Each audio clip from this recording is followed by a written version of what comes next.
Hello, video പ്രസൻറ്റേഷനിലേക്ക് എല്ലാവർക്കും സ്വാഗതം. ഈ ചാപ്റ്റർ മൊത്തമായിട്ട് നമ്മൾ ഡി സി ജനറേറ്റേഴ്സിൻ്റെ ഭാഗങ്ങളെ പറ്റിയിട്ടൊക്കെയാണ് പഠിക്കുന്നത്. ഡി സി ജനറേറ്റേഴ്സിൻ്റെ പ്രിൻസിപ്പിൾ എന്തൊക്കെയാണ്, അതുപോലെ ഡി സി ജനറേറ്റേഴ്സ് നിർമ്മിക്കാൻ വേണ്ടിയിട്ട് ഏതെല്ലാം പാർട്സ്, എന്തെല്ലാമാണ് ഡി സി ജനറേറ്റേഴ്സിൻ്റെ പാർട്സായിട്ട് വരുന്നത്, ഏതൊക്കെ ടൈപ്പാണ് ഡി സി ജനറേറ്റേഴ്സ് ഉള്ളത്, അവരുടെ ഫങ്ഷൻസ്, അതായത് എന്ത് കാര്യങ്ങൾക്കൊക്കെയാണ്, എന്തൊക്കെ ഉപയോഗങ്ങൾക്കാണ് ഡി സി ജനറേറ്റേഴ്സ് പൊതുവെ ഉപയോഗിക്കുന്നത്. പിന്നെ അതുമാത്രമല്ല, എന്താണ് ഇ എം എഫ് ഇക്വേഷൻ വരുന്നത്. ഡി സി ജനറേറ്ററിൻ്റെ ഇ എം എഫ് ഇക്വേഷൻ എന്ന് പറഞ്ഞു കഴിഞ്ഞാൽ എത്രയാണ് ഔട്ട്പുട്ട് ഒരു ജനറേറ്റർ പുറത്ത് വിടുന്നത്, വോൾട്ടേജിൻ്റെ വാല്യൂ എത്രയാണ് എന്നുള്ളതൊക്കെയാണ് ഈ ചാപ്റ്ററിൽ മുഴുവൻ പറയുന്നത്. അതിന് ആദ്യം എന്താണ് ഇലക്ട്രിക്കൽ മെഷീൻസ് എന്നുള്ളത് മനസ്സിലാക്കണം. ഇലക്ട്രിക്കൽ മെഷീൻസ് എന്ന് പറഞ്ഞു കഴിഞ്ഞാൽ ഇലക്ട്രിക്കൽ എനർജി ഉപയോഗിച്ചുകൊണ്ട് മറ്റേതെങ്കിലും ഒരു എനർജിയിലേക്ക് മാറ്റാൻ വേണ്ടിയിട്ട്, അതിപ്പോൾ ഏത് എനർജിയും ആവാം, മെക്കാനിക്കൽ എനർജി, അതുപോലെ ലൈറ്റ് എനർജി, ഹീറ്റ് എനർജി, അങ്ങനെയുള്ള ഒരുപാട് എനർജി ഫോംസിലേക്ക് മാറ്റാൻ ഉപയോഗിക്കുന്ന മെഷീൻസിനാണ് ഇലക്ട്രിക്കൽ മെഷീൻസ് എന്ന് പറയുന്നത്. പക്ഷേ ഈ ഒരു ചാപ്റ്ററിൽ നമ്മൾ ഡിസ്കസ് ചെയ്യുന്നത് റൊട്ടേറ്റിംഗ് ഇലക്ട്രിക്കൽ മെഷീൻസിനെ പറ്റിയിട്ടാണ്. റൊട്ടേറ്റിംഗ് എന്ന് പറഞ്ഞു കഴിഞ്ഞാൽ ചലിക്കുന്ന ഇലക്ട്രിക്കൽ മെഷീൻസ് ഏതെല്ലാമാണെന്നാണ്. റൊട്ടേറ്റിംഗ് ആയിട്ട് വരുന്ന ഇലക്ട്രിക്കൽ മെഷീൻസ് രണ്ട് തരമായിട്ടാണുള്ളത്: ഡി സി മെഷീൻസും എ സി മെഷീൻസും. അതിൻ്റെ ക്ലാസിഫിക്കേഷൻ അവ ഉപയോഗിക്കുന്ന വൈദ്യുതി, അതായത് എ സി കറണ്ടാണോ അല്ലെങ്കിൽ ഡി സി കറണ്ടാണോ എന്നുള്ളതിൻ്റെ അടിസ്ഥാനത്തിലാണ് ഡി സി മെഷീൻസായിട്ടും എ സി മെഷീൻസായിട്ടും ക്ലാസിഫൈ ചെയ്തിട്ടുള്ളത്. അതുമാത്രമല്ല, ഈ ഇലക്ട്രിക്കൽ മെഷീൻസ്, റൊട്ടേറ്റിംഗ് ഇലക്ട്രിക്കൽ മെഷീൻസിൻ്റെ മെയിൻ ടു പാർട്സ് എന്ന് പറഞ്ഞു കഴിഞ്ഞാൽ റോട്ടർ ആൻഡ് സ്റ്റേറ്റർ. റോട്ടർ എന്ന് ഉദ്ദേശിക്കുന്നത് റൊട്ടേറ്റിംഗ് ആയിട്ട് വരുന്ന പാർട്ടും സ്റ്റേറ്റർ എന്ന് ഉദ്ദേശിക്കുന്നത് സ്റ്റേഷനറി ആയിട്ട് വരുന്ന പാർട്ടുമാണ്. അതുപോലെ തന്നെ ഈ ഇലക്ട്രിക്കൽ മെഷീൻസിൻ്റെ A C machines, D C machines ക്ലാസിഫിക്കേഷനകത്ത് നമ്മൾ എപ്പോഴും ഓർത്തിരിക്കേണ്ട ഒരു കാര്യമാണ് എ സി മെഷീൻസിൻ്റെയും ഡി സി മെഷീൻസിൻ്റെയും വൈൻഡിങ്ങുകൾ, അതായത് റോട്ടറും സ്റ്റേറ്ററും, റോട്ടർ വൈൻഡിങ്ങും സ്റ്റേറ്റർ വൈൻഡിങ്ങും എങ്ങനെയാണ് വ്യത്യാസപ്പെട്ടിരിക്കുന്നതെന്നാണ്. എ സി മെഷീൻസ് ആണെന്നുണ്ടെങ്കിൽ റൊട്ടേറ്റിംഗ് വരുന്ന വൈൻഡിങ്ങുകൾ മിക്കവാറും ഫീൽഡ് വൈൻഡിങ്ങുകളായിരിക്കും. അതായത് ഇലക്ട്രിക്കൽ എനർജി സപ്ലൈ ചെയ്തുകൊണ്ട് ഇലക്ട്രോ മാഗ്നറ്റ് ആക്കിയിട്ട് ഉപയോഗിക്കുന്ന ഫീൽഡ് വൈൻഡിങ്ങുകളായിരിക്കും റോട്ടറായിട്ട് ഉപയോഗിക്കുന്നത്. പക്ഷേ ഡി സി മെഷീൻസിൽ ആ ഭാഗം, അതായത് ഫീൽഡ് വൈൻഡിങ്ങുകളായിട്ട് ഉപയോഗിക്കുന്നത് സ്റ്റേഷനറി ഭാഗമായിരിക്കും. അതായത് സ്റ്റേറ്റേഴ്സ് ആയിരിക്കും ഫീൽഡ് വൈൻഡിങ് ആയിട്ട് ഉപയോഗിക്കുന്നത്. അതുപോലെ തന്നെ സ്റ്റേറ്ററായിട്ട് എ സി മെഷീൻസിൽ ഉപയോഗിക്കുന്നത് ആർമേച്ചർ വൈൻഡിങ്ങുകളാണ്. വൈദ്യുതി സപ്ലൈ ചെയ്യാനോ അല്ലെങ്കിൽ ജനറേറ്ററിൽ നിന്ന് വൈദ്യുതി എടുക്കാനോ വേണ്ടിയിട്ട് ഉപയോഗിക്കുന്ന വൈൻഡിങ്ങുകളാണ് ആർമേച്ചർ വൈൻഡിങ്ങുകൾ. അപ്പോൾ ഈ വൈൻഡിങ്ങുകളാണ് എന്തിനായിട്ട് ഉപയോഗിക്കുന്നത്? സ്റ്റേറ്ററായിട്ട് എ സി മെഷീൻസിൽ വരുന്നത്. ഡി സി മെഷീൻസിൽ സ്റ്റേറ്റർ വരുന്നത് ഫീൽഡ് വൈൻഡിങ്ങുകളും ആയിരിക്കും. ഇനി എ സി മെഷീൻസിൻ്റെയും ഡി സി മെഷീൻസിൻ്റെയും എക്സാമ്പിൾസ് ആണ് സിങ്ക്രണസ് ജനറേറ്റേഴ്സും സിങ്ക്രണസ് മോട്ടോഴ്സുമാണ് എ സി മെഷീൻസിൻ്റെ എക്സാമ്പിൾ. ഡി സി മെഷീൻസിനാകുമ്പോൾ ഡി സി ജനറേറ്റേഴ്സും ഡി സി മോട്ടോഴ്സും. ഇനി ഇൻഡക്ഷൻ മോട്ടോർ എന്ന് പറയുന്നത് എ സി മെഷീൻസിൽ വേറെ മൂന്നാമതായിട്ട് വരുന്ന ഒരു റൊട്ടേറ്റിംഗ് ഇലക്ട്രിക്കൽ മെഷീൻ തന്നെയാണ്.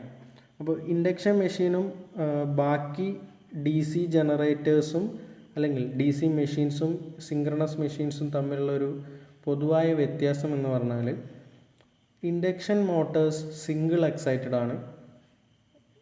ഡി സി ജനറേറ്റേഴ്സ് അല്ലെങ്കിൽ D C machines, A C machines വരുന്നത്, ഇൻഡക്ഷൻ മോട്ടോഴ്സ് ഒഴികെയുള്ള എ സി മെഷീൻസ് വരുന്നത് ഡബിൾ എക്സൈറ്റഡ് ആയിട്ടാണ്. അപ്പോൾ ഡബിൾ എക്സൈറ്റഡും സിംഗിൾ എക്സൈറ്റഡും എന്നുള്ളത് ഇലക്ട്രിക്കൽ സപ്ലൈ കൊടുക്കുന്നതിൻ്റെ അടിസ്ഥാനത്തിലാണ്. സിംഗിൾ എക്സൈറ്റഡ് എന്ന് പറഞ്ഞാൽ ഒരു വൈൻഡിങ്ങിൽ, ഏതെങ്കിലും ഒരേ വൈൻഡിങ്ങിൽ മാത്രമാണ് എക്സൈറ്റേഷൻ കൊടുക്കുന്നതെങ്കിൽ അതിനെ വിളിക്കുന്ന പേരാണ് സിംഗിൾ എക്സൈറ്റഡ് എന്ന്. രണ്ട് വൈൻഡിങ്ങിലും, സ്റ്റേറ്റർ വൈൻഡിങ്ങിലും റോട്ടർ വൈൻഡിങ്ങിലും എക്സൈറ്റേഷൻ കൊടുക്കുന്നുണ്ട് എന്നുണ്ടെങ്കിൽ അതിനെ വിളിക്കുന്നതാണ് ഡബിൾ എക്സൈറ്റഡ് എന്നുള്ളത്. ഇനി ജനറേറ്റേഴ്സിൻ്റെ ബേസിക് ആയിട്ടുള്ള കാര്യങ്ങളാണ്. ജനറേറ്റർ എന്ന് പറഞ്ഞു കഴിഞ്ഞാൽ ഒരു മെക്കാനിക്കൽ എനർജിയെ ഇലക്ട്രിക്കൽ എനർജി ആയിട്ട് കൺവേർട്ട് ചെയ്യുന്ന ഒരു ഡിവൈസാണ് ജനറേറ്റർ. അപ്പോൾ ജനറേറ്റർ വർക്ക് ചെയ്യുന്നതിൻ്റെ പ്രിൻസിപ്പിൾ എന്ന് പറഞ്ഞാൽ മൈക്കൽ ഫാരഡേയുടെ law of electromagnetic induction, അതായത് വൈദ്യുത കാന്തിക പ്രേരിതം, ഈ നിയമപ്രകാരമാണ് ജനറേറ്റേഴ്സ് പ്രവർത്തിക്കുന്നത്. എന്താണ് ഇലക്ട്രോ മാഗ്നറ്റിക് ഇൻഡക്ഷൻ അല്ലെങ്കിൽ law of electromagnetic induction എന്താണ്?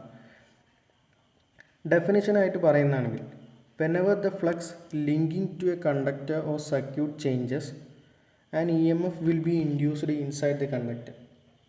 ഒരു സർക്യൂട്ടിലോ അല്ലെങ്കിൽ ഒരു കണ്ടക്ടറിനോ അകത്തോ വരുന്ന അല്ലെങ്കിൽ അതിനോട് ചേർന്നിരിക്കുന്ന ഫ്ലക്സിൽ എന്തെങ്കിലും മാറ്റം വരുന്നുണ്ടെന്നുണ്ടെങ്കിൽ ആ കണ്ടക്ടറിനകത്തോ അല്ലെങ്കിൽ സർക്യൂട്ടിനകത്തോ ഒരു EMF അല്ലെങ്കിൽ ഒരു പ്രേരിത വൈദ്യുതി ഉൽപ്പാദിപ്പിക്കപ്പെടും. അതിനെയാണ് ഇൻഡ്യൂസ്ഡ് EMF എന്ന് വിളിക്കുന്നത്. ഇനി ഈ ഇൻഡ്യൂസ്ഡ് EMFൻ്റെ അളവ് അല്ലെങ്കിൽ മാഗ്നിറ്റ്യൂഡ് ഡിപ്പെൻഡ് ചെയ്തിരിക്കുന്നത് rate of change of flux ആണ്.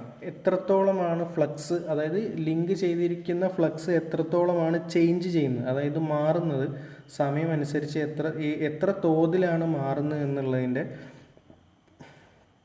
ആ തോതിന് പ്രൊപ്പോർഷണലായിട്ടാണ് അല്ലെങ്കിൽ ആ റേറ്റിന് പ്രൊപ്പോർഷണലായിട്ടാണ് EMF ജനറേറ്റ് ചെയ്യുന്ന EMF അല്ലെങ്കിൽ ഇൻഡ്യൂസ്ഡ് EMFൻ്റെ അളവ് വരുന്നത്.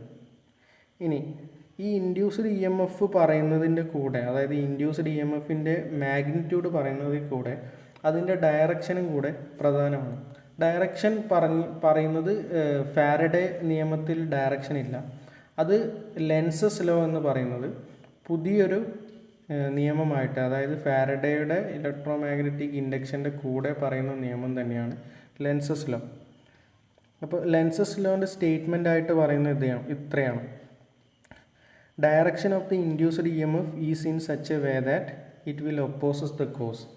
ഏതാണോ ഇൻഡ്യൂസ്ഡ് EMF നിർമ്മിക്കാനായിട്ട് ഉപയോഗിക്കുന്നത് ആ കോസിനെ ഇൻഡ്യൂസ്ഡ് EMFൻ്റെ ഡയറക്ഷൻ ഒപ്പോസ് ചെയ്യും, അതായത് കോസിനെ ഇല്ലാതാക്കാൻ വേണ്ടിയിട്ടാണ് ശ്രമിക്കുന്നത്. അതാണ് ലെൻസസ് ലോ ഡിഫൈൻ ചെയ്തിട്ടുള്ളത്. ഇനി ഇൻഡ്യൂസ്ഡ് EMF എങ്ങനെയൊക്കെയാണ് വരുന്നതെന്നുള്ളത്: EMF induced by the rate of change of flux linked with conductor. കണ്ടക്ടറിനകത്ത് വരുന്ന ഫ്ലക്സിൻ്റെ റേറ്റിൽ വ്യത്യാസം വരുന്ന സമയത്താണ് ഇൻഡ്യൂസ്ഡ് EMF നിർമ്മിക്കുന്നത്. ഇതിന് വേണ്ടിയിട്ട് രണ്ട് പ്രവർത്തനങ്ങളാണ് ചെയ്യാൻ പറ്റുന്നത്. അതായത് കണ്ടക്ടറും മാഗ്നറ്റിക് ഫ്ലക്സും അല്ലെങ്കിൽ ഫീൽഡും തമ്മിൽ വരുന്ന റിലേറ്റീവ് മോഷൻ എന്ന് പറയുമ്പോൾ രണ്ട് പേരും തമ്മിലുള്ള ചലനങ്ങൾ, അതിൻ്റെ അടിസ്ഥാനത്തിലാണ് എന്ത് വരുന്നത്, ഈ EMF ഇൻഡ്യൂസ് ചെയ്യപ്പെടുന്നത്. അപ്പോൾ relative motion of field and conductors, field എന്ന് ഉദ്ദേശിക്കുന്നത് മാഗ്നറ്റിക് ഫീൽഡാണ്, കാന്തിക മണ്ഡലം. അപ്പോൾ കാന്തിക മണ്ഡലത്തിൻ്റെയും കണ്ടക്ടേഴ്സിൻ്റെയും ചാലകത്തിൻ്റെയും ഇടയിൽ വരുന്ന റിലേറ്റീവ് മോഷൻ കൊണ്ടാണ് എന്ത് വരുന്നത്, ഈ ഒരു ഇൻഡ്യൂസ്ഡ് EMF വരുന്നത് അല്ലെങ്കിൽ rate of change of flux വരുന്നത്. അപ്പോൾ ഇതിന് വേണ്ടിയിട്ട് ഒന്നുകിൽ കണ്ടക്ടർ സ്റ്റേഷനറി ആയിട്ട് വയ്ക്കാം. അത് സ്റ്റേഷനറി ആയിട്ടെന്ന് പറഞ്ഞാൽ അനക്കമില്ലാതെ കണ്ടക്ടർ സ്റ്റേഷനറി ആയിട്ട് വയ്ക്കാം. എന്നിട്ട് മാഗ്നറ്റ് എന്ത് ചെയ്യാം, മൂവ് ചെയ്യിക്കാം. രണ്ടാമതായിട്ട് ചെയ്യാൻ പറ്റുന്നത് എന്താണ്, കണ്ടക്ടർ ചലിപ്പിച്ചുകൊണ്ട് മാഗ്നറ്റ് സ്റ്റേഷനറി ആയിട്ട് വയ്ക്കുക. ഈ രണ്ട് രീതിയാണ് ഉപയോഗിക്കുന്നത്. ഈ രണ്ട് രീതിയായിട്ട് തന്നെ ഈ ഇൻഡ്യൂസ് ചെയ്യുന്ന EMFനെ ഏത് രീതിയിലാണോ ചെയ്യുന്നത് എന്നുള്ളതിൻ്റെ അടിസ്ഥാനത്തിൽ രണ്ട് പേരിലാണ് അറിയപ്പെടുന്നത്: സ്റ്റാറ്റിക്കലി ഇൻഡ്യൂസ്ഡ് EMF എന്നും ഡൈനാമിക്കലി ഇൻഡ്യൂസ്ഡ് EMF എന്നും. അവർ തമ്മിലുള്ള വ്യത്യാസം എന്താണെന്ന് നോക്കാം. സ്റ്റാറ്റിക്കലി ഇൻഡ്യൂസ്ഡ് EMF എന്ന് പറഞ്ഞാൽ EMF induced due to the change of flux linkage over a stationary conductor. Conductor stationary ആയിട്ട് നിർത്തിക്കൊണ്ട് മാഗ്നറ്റ് ചലിപ്പിച്ചു കഴിഞ്ഞാലും എന്ത് സംഭവിക്കും, കണ്ടക്ടറിൻ്റെ മുകളിൽ ലിങ്ക് ചെയ്യപ്പെടുന്ന ഫ്ലക്സിന് മാറ്റം വരും. അപ്പോൾ ആ അടിസ്ഥാനത്തിൽ കണ്ടക്ടറിൻ്റെ ഉള്ളിൽ രൂപപ്പെടുന്ന EMFനെയാണ് സ്റ്റാറ്റിക്കലി ഇൻഡ്യൂസ്ഡ് EMF എന്ന് വിളിക്കുന്നത്. ഇനി ഡൈനാമിക്കലി ഇൻഡ്യൂസ്ഡ് EMF എന്ന് പറഞ്ഞാൽ ഇതിൻ്റെ നേരെ വിപരീതമായിട്ട് പറയുന്നതാണ്. അതായത് കണ്ടക്ടർ ചലിപ്പിക്കുന്നതിന് പകരം